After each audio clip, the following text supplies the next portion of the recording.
Today, I will talk about the most fundamental concept in marketing, which is the STP model. I mean, segmentation, targeting, and positioning processes. So this is a central concept in marketing. It starts with the segmentation process. Actually, I mean, segmentation is like, first of all, you need to identify the segmentation variables, and then you need to segment the population. And secondly, you need to target one of those segments that you identified. So you will investigate the attractiveness of each segment, and then you will finally target one of the segments. And then after that, after you identified your target segment, you need to position your product accordingly. When I say positioning, you should also add differentiation variables. So you need to differentiate your product from other competitors. Let's start with segmentation. So first of all, before starting about segmentation, I would like to talk a little bit about why do we need segmentation at all? So why can't we just market our product? I mean, is it required? So first of all, I would like to talk about how the population looks like in terms of the desirability of the product or service that you are offering.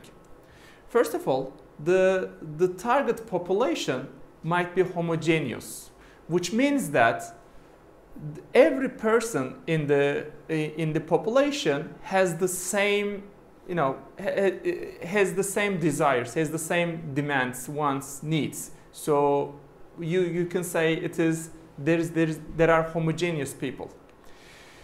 On the other hand, on the other extreme, the population might be dispersed. So all of the people in the population might have different expectations, might have different needs.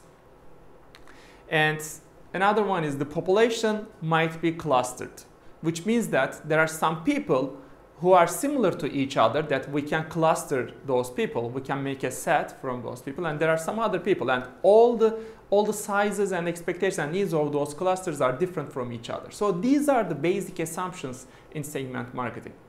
So what if we assume that our population is homogeneous and they desire the same product attribute, the same product quality?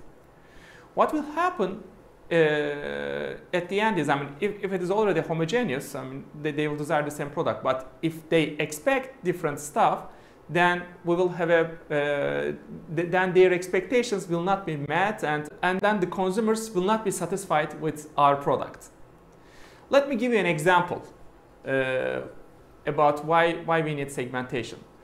When you look at the chart here, you see two segments related to a product. So you can say it can be a mobile phone, it can be a detergent, it can be shampoo, so whatever the product. So I put 4 attributes for the product. One of them is quality, another one is low price, another one is aesthetics and durability. When you look at segment 1, you see that the people in the segment 1 desire higher quality, but at the same time they desire higher aesthetics and durability, and also they are willing to pay more for that product. On the other hand, segment 2 desires a cheaper product. Okay, they desire low price, but at the same time they do not care about aesthetics and durability, and they're okay with a mediocre quality. So in that sense, if you do not segment the market, or if you are not aware of segmentation, what you might come up with is you will come up with a single product, and when you do a market research, you will come up with a mediocre product, with a middle product, which has lower quality than segment 1 desires and a higher quality than segment 2 desires, and with a price which is higher than segment 2 and lower than segment 1, with aesthetics and durability the same. So it will be a product in the middle of the two segments, and apparently it will not satisfy both segments. Let me give you another example. Let's say your friend would like to drink tea, and you are asking, okay, how would you like to drink your tea? And one of your friends says he wants to drink hot tea, and another one says he wants a cold tea. So this is also a segmentation. Some people want hot tea, some people want cold tea. So if you are not aware of segmentation, again, maybe you will ask this question to the population and you will come up with a lukewarm tea when you make the average of the teas. So when you will survey a warm tea, none of your friends, none of the segments will be satisfied with the product that you are offering. So actually that's one of the key reasons why we need segmentation. So let's continue with how we do segmentation. What are the ways to segment the population? First segmentation variable is geography, location, geographic segmentation. So we can segment people in terms of the geography. I mean, in terms of cities, in terms of locations, in terms of countries, so or in terms of streets and districts. Okay, one of them is the geographic segmentation. Another one is demographic segmentation. So actually, this is the most popular and commonly used segmentation variable so far in the history of marketing or in the history of companies. So it includes variables such as age, gender, income, generation, social status, and life levels of people. Maybe you have heard about the A+ consumers or B+ consumers. They are also all based on this demographic segmentation variables. But in our modernized world, actually this type of segmentation has started to lose value. So other segmentation variables have also started.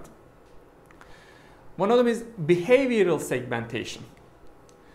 Behavioral segmentation has the variables of decision roles, occasional segmentation, according to benefit sought, usage frequency, loyalty, and user status. Let me give an example to those. For example, decision roles is, think about a family. In the family, there are different people who makes different purchases or who makes different decisions. For example, a child might want to have a toy. So child is the influencer to buy the toy, but because he cannot shop himself, the decision maker is the father, are the parents in the family. Or in the supermarket, let's say the wife gives the husband the shopping list, and then the husband makes the shopping. So there is the shopper and the consumer, and there are also maybe influencer. So there are different types of people in the purchasing process. So you need to segment your market based on who is the decision maker, who is the shopper, who is the marketer, who is the consumer. Another one is occasional segmentation. So sometimes we consume products based on the occasions. For example, it can be a seasonality effect. We consume, for example, swimsuits. We consume it in the summer. It can be based on seasons. Or, for example, in the Christian tradition, they celebrate Christmas and they consume turkey. So this is also an occasion. Or let's say in a football match, we consume, let's say, more Coke or more sandwich based on an occasion or a situation. So these are all occasional segmentation. Or I can give an example from the street sellers as well. When it starts to rain, some street sellers pop up and they start to sell umbrellas. This is also an occasional selling situation, occasional segmentation. Another one is benefits sought. So what you expect from the product, what benefits are you seeking from the product that you are considering to purchase? So some people, like the example, like the previous example, some people expect durability and aesthetics. Some people expect usability, usage, ease of use. And some people expect clarity or speed I mean, depending on the product and depending on the product attributes, people expect different benefits from the product. So that's why we see so many different variations of the same product. Think about a toothpaste, for example. In the toothpaste, when you go to the supermarket, there is a toothpaste for whitening your teeth. There is a toothpaste for preventing decay. There is a toothpaste for strengthening your teeth. So they are all toothpaste belonging to the same brand. However, they have different variety based on different benefits.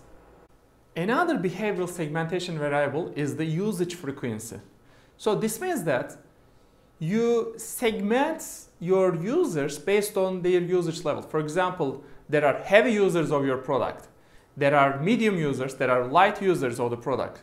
So you segment it based on their frequency, or you can identify your users, so how frequently the users use your product. For example, if it's a shaver company, how frequently you use your shavers. So you buy the shavers once a week, or you consume it once a month or once a year. So depending on how heavy you use the product, you can segment your target market. So based on that, you can deliver, you can differentiate different communication messages, you can create different promotional messages, or you can offer different products to different type of users. That's why you see variability in the products. For example, take a camera as well. So there are professional cameras, there are novice cameras, there are amateur cameras. So they are all based on the different usage frequency. There are entry-level products. There are more experienced products. So these are all based on this segmentation. Another variable is loyalty. How loyal are the consumers to your product? So nowadays you can measure it more with the customer relationship management programs. So you can, many supermarkets or many retailers, they use loyalty cards. So based on that, they know that actually what their consumers are looking for, what they are shopping for. So they can offer different promotion and communication as well based on that loyalty. Another one is the user status. User status is like dividing people in terms of non-users, non-customers, or potential users, or first-time users, or regular users of the product. So once you identify the type of users that might be interested or that are already interested in your product, you can create differentiated messages for those as well, or you can create differentiated products and services for those potential customers and current customers as well. Okay, the fourth segmentation variable is the psychographic segmentation. So it includes variables of social class, values, attitudes, personality, lifestyle variables. So it combines all those different types of variables into one, which is called psychographic segmentation. So I would like to give an example to one of the famous studies of this social class and lifestyle segmentation, which is called the PRISM. This is done by the Nielsen company, one of the famous market research companies in the world. And through this PRISM research, they identify US consumers into more than 70 different types, more than 70 different social class, lifestyle, and different attitudes. Let me show you a few examples. Look at that example. So this group is called the urban achievers group. So they are called lower, mid-younger, mostly without kids. So their demographic traits are they live in the urban side, they are lower middle income, their income producing assets are low, their age range is lower than 35, they mostly rent their houses instead of owning them. They are white collar, they are college graduates, they might be white, black, Asian, Hispanic. Their lifestyle is they mostly shop at FedEx, they read comic books, they read New Yorker magazine, they watch football, soccer, and they might drive Toyota Yaris. So this is also called identifying a persona. Okay, there are different personas, there are different clusters in the population. And another example is, which is called fast track families. In this example, they live in the rural places, their income is upscale, they are elite, they are between 35 and 54, mostly with kids, mostly they own their houses, they are college graduates, they are management levels, they are mostly white Americans. They order online from Gap, they make a vacation at beach, they read National Geographic Kids, they watch Grey's Anatomy, the series, and they drive big cars. So actually people mostly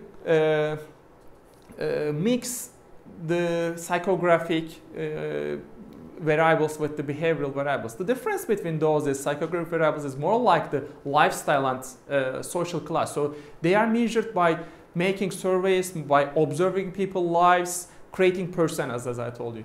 But in the behavioral segmentation, so it is a more differentiating variable.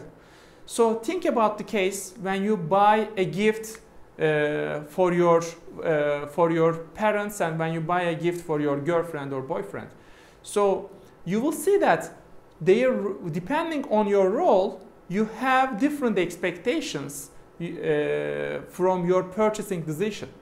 But from a psychographic perspective, you will probably buy from the same places, but with a different mindset, with a different behavioral attitude. Okay, this is the main difference. Psychographic is more stable and behavioral is more differentiable. And when we come to the segmenting international markets, there are different variables. So mostly we call it the CAGE framework. So there are cultural factors. So there are cultural differences between different countries. Another one is there are administrative, political, legal, governmental factors in different countries. There are economical factors which you will take into account when you make your decision to enter a new country or not. There are, economic prosperity index, price parity, GDP per capita. So there are different indexes, there are different economical variables when you need to make a decision to enter a geographic market or not. Or geographical location, as we mentioned earlier. So let me give an example from Turkey. Simit Sarayı is a famous franchise tea house which sells simits and Turkish tea, coffee, and different types of pastries. So they have the ambition to be everywhere in world, but when they start to expand their operations, they need to choose carefully which countries to first invest and why and how, and then based on that they need to expand to other countries. So by studying the different countries and which countries to enter, what is the mode of entry to that country, what should my marketing mix be, these are the fundamental questions that Simit Sarayı need to answer when trying to analyze which markets to enter. And finally, I would like to talk about the segmentation strategies.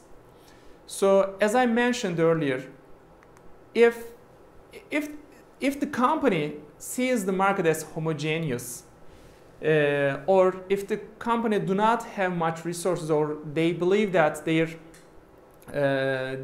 product will be desired at the same level by all the consumers in the market, they might choose to have one single marketing mix, and they might choose to serve only one market segment. So they might consider, okay, this is a homogeneous market and all buyers are in one segment. So this is called undifferentiated marketing. Okay, so mostly products such as an antifreeze, okay, or a candy bar, that might be considered as products which can be done in as undifferentiated marketing, which appeals to wide spectrum of people. On the other hand, differentiated marketing suggests you need to identify different segments And you need to target different segments with different market offerings, with different marketing mix. For example, think about P&G, Unilever, Colgate. Those type of consumer companies, they differentiate different segments, and they offer different products. For example, P&G has Pantene shampoo for type of consumers which demand a finer hair, and they offer Blendax, Rejoice, herbal essences, Head and Shoulders, different type of products which offer different value to different consumers. So different customer segments, different products, different market offerings, and different segments. And think about Toyota, Nike. They have different lines as well. Toyota have a Lexus line, and also within Toyota they have different products. Yaris, Camry, Corolla, Corona, so RAV. So it has different levels of products for different types of consumers. Another one is concentrated marketing or micro marketing. In this case, there is the focus strategy. The company do not have much resources, so instead they choose to concentrate on one single market segment, a niche market segment, and they only serve the needs of that customer segment. There are different levels of this concentrated marketing. Okay, here in the example you see a personalized version. While the car goes, Mini makes a micro marketing effort and say, okay, just calls one consumer. And another one is in micro marketing, there might be a niche marketing. In that case, the segments are small. They are not interesting for competitors, so you might concentrate on that small niche segment. There is scale, growth, and profit potential, but again, it's not, it's not interesting or appealing for large companies. And actually, this is also the case for this might be the basis for disruptive innovations. So disruptive innovations mostly start with this niche marketing. They are mostly new products and offerings for a small segment. In that case, customers even might be happy to pay a premium. Another one is local marketing. So you might choose to communicate in a local language only, or you might choose to support a local team, local event, local store, and you might choose to stay locally only at one place. So there are many examples in Turkey. For example, in my hometown, there is a soda company which is called Zafer Gazoz, and they only choose to market their products only in the city. They do not sell the products outside the city. They only concentrate locally in the in the local hometown. And finally, there is customization. In the customization, so there are different levels of that. I mean, on one hand, it is like the dispersed case, so everyone is personalized. You can try to micro-target every individual, so which is called mass customization with the new technologies available. Or you can customize again based on clusters. For example, it is mostly done by consumer companies, mostly started to embraced by consumer companies as well. For example, you can write your name on the M&M candies, or you can design your own product in Nike or Puma or Adidas. So they offer this kind of customization on the products as well. Or Lego, it's also a good example. You can create your custom design kits, and you can even sell your custom products to other Lego users as well.